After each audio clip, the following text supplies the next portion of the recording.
अस्सलाम वालेकुम viewers, welcome to my channel. जैसा कि आप देख रहे हैं, चपली कबाब बहुत ही मज़े के बने हैं और बनाना भी इनको बहुत आसान है। तो चलिए आइए इसकी प्रिपरेशन के लिए किन किन चीज़ों की ज़रूरत होती है देखते हैं। चपली कबाब के लिए मैंने बीफ का गोश्त लिया है, कीमा नहीं लिया, ठीक है। 2 किलो मेरे पास बीफ का गोश्त है और आधा पाव चर्बी है अलग से। अगर आप चर्बी ना डालना चाहें तो इसमें ऑयल डाल लें या घी डाल लें। अंडे हैं 4 अदद, आमलेट बनाऊंगी। मसाले हैं, कुटी हुई लाल मिर्च है, हल्दी है, नमक है, कुटा हुआ धनिया है 2 चम्मच और ज़ीरा है 1 चम्मच भरकर। अदरक, लहसुन और हरी मिर्चों को मैंने साबुत रखा है, ठीक है। और ये अनारदाना है, तकरीबन 2 से ढाई चम्मच अनारदाना है जिसको मैंने पानी में भिगो दिया है अच्छी तरह धोने के बाद। तकरीबन मेरे पास 5 प्याज थे जिनको मैंने चॉप कर लिया है। 4 अदद टमाटर थे जिनके बीज निकाल के उनको भी चॉप कर लिया है। हरा धनिया और पुदीना धोकर चॉप करके रख लिया है, ठीक है। और यहाँ पर 1 प्याली भर कर मकई का आटा है। तो चलिए आइए व्यूवर्स, इसकी प्रिपरेशन मैं आपको बताती हूँ। सबसे पहले गोश्त का कीमा बनाना है और कीमा बनाते वक्त मैंने अदरक, लहसुन, हरी मिर्चें और अनारदाना साथ ही इसके पीस लेना है। अगर आपके पास इलेक्ट्रिक मशीन या हैंड ब्लेंडर मशीन है तो आप उसमें भी कीमे को अच्छी तरह बना सकते। अगर आपके पास ये चीज़ें नहीं हैं तो आप कीमा सिंपल लेकर आएँ, ठीक है, कसाई के पास से, और चर्बी उसी के पास से मशीन से निकलवा लें और अदरक, लहसुन और हरी मिर्चों को मोटा मोटा कूट लें। साथ ही आपने अनारदाने को भी मोटा मोटा कूट लेना है और कीमे में मिक्स कर देना है।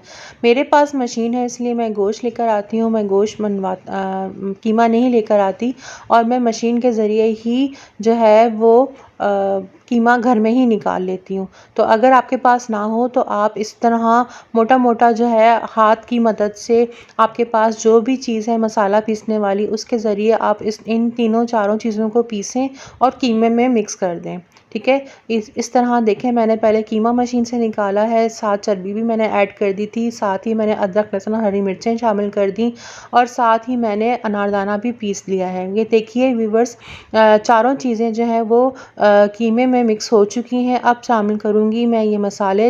1 चम्मच मेरे पास नमक है, आधी चम्मच हल्दी है, 1 चम्मच भर के ज़ीरा है, 1.5 चम्मच कुटी हुई लाल मिर्च था और 2 खाने के चम्मच कुटा हुआ भुना हुआ धनिया मोटा मोटा कूटा हुआ है, ठीक है। इसको बारीक पाउडर नहीं करना। साबुत भी आप डाल सकते हैं लेकिन साबुत मैंने इसलिए नहीं डाला कि वो दांतों में फंसता है, मुंह में आता है तो अजीब लगता है, ठीक है। प्याज शामिल कर दिए हैं, मेरे पास चॉप किए हुए प्याज थे वो मैंने शामिल कर दिए हैं। इसको थोड़ा सा मिक्स करूँगी। साथ ही टमाटर चॉप किए हुए वो मिक्स कर दूँगी। टमाटरों के बीच पानी निकाल दिया था और क्योंकि कीमे में अगर इसके बीच या पानी जाएगा तो कीमा कभी भी बाउंड नहीं होगा, ठीक है। आपकी टिक्की टूटेगी और वो पानी फ्राई करने पे बिखर जाएगी। तो आपने टमाटरों के बीच और पानी को निकाल कर उसको चॉप करना है, ठीक है। इसी तरह धनिया और पुदीने जो है वो भी आपने पहले धो लेना है, फिर इसको चॉप करना है, पानी निकाल लेना है अच्छी तरह। जो अंडे आपको मैंने 4 दिखाए थे शुरू में, उनका मैंने ऑमलेट जस्ट बना लिया था, ठीक है, वो शामिल किया है मैंने। अच्छी तरह मिक्स करूँगी और फिर यहाँ पे मकई का आटा 1 प्याली भर के इसमें ऐड करूँगी।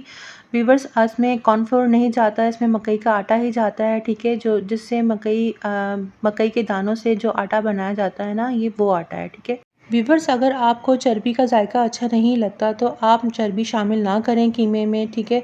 और यहाँ पर जब आप सारे मसाले मिक्स कर लें तो यहाँ पर आपने 3 चम्मच भर भर के घी के ऐड कर देने हैं इसमें और मिक्स कर लेना है। तो चलिए व्यूअर्स, चलते हैं टिक्की बनाने का तरीका मैं आपको बताती हूँ। टिक्की बनाने से पहले मैंने यहाँ पर 3-4 टमाटरों को गोल गोल स्लाइस में कट कर लिया है।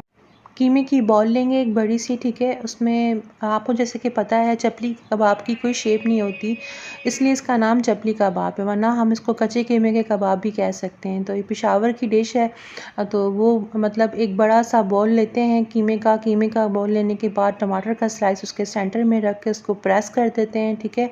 इसी तरह मैंने भी किया। ये देखें, पतला सा आपने लेयर बना लेनी है टिक्की की, क्योंकि ये जब आप इसको फ्राई करेंगे तो ये थोड़ी सी श्रिंक होगी और साइज़ इसका थिक हो जाएगा। तो इस तरह देखिए, सेंटर में जो है मैंने टमाटर का स्लाइस रखा है। इस तरह मैं तमाम टिक्कियों को बना लूँगी और कोशिश ये करिए कि 3-4 टिक्की बनाने के बाद इसको फ्राई करना शुरू कर दें, क्योंकि ये बीफ है, थोड़ा सा कुकिंग टाइम इसका ज़्यादा होता है। बिल्कुल आपने लो टू मीडियम फ्लेम पर इसको कुक करना है। तेल मैंने पैन में गर्म होने रख दिया था। फ्लेम बिल्कुल लो कर दूँगी और अब इसमें कबाब को रखना शुरू कर दूँगी।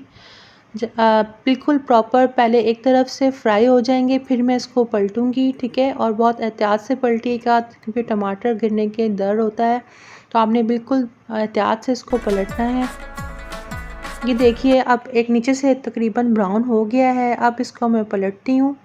ये देखें, इस तरह आपने बिल्कुल एहतियात से इसको पलटना है ताकि आपका जो टमाटर का स्लाइस लगा हुआ है ना, वो गिरे ना। सही है? तो आपने देखा कि मैंने इसको कितने आसानी से पलट लिया है। अब नीचे से भी इसी तरह कलर आने तक इसको मैं पकाऊंगी। जी व्यूअर्स, ये देखिए टाइम की बचत करते हुए मैंने इसको पका लिया है, पलट लिया था, ठीक है। माशाल्लाह से बहुत ही ज़बरदस्त गोल्डन गोल्डन से कबाब बनकर तैयार हो गए हैं। इनको मैंने डिश आउट कर दिया है।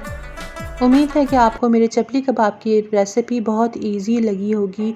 ज़रूर बना के ट्राई कीजिएगा। माशाल्लाह से बहुत ही मज़ेदार और सेम रेसिपी जैसे हम बाज़ार से चपली कबाब लेते हैं ना, सेम उसी तरह की बनी थी। तो फिर मिलेंगे एक और नई रेसिपी के साथ। जब तक के लिए अपनी बहन सना को इजाज़त दें। अल्लाह हाफ़िज़।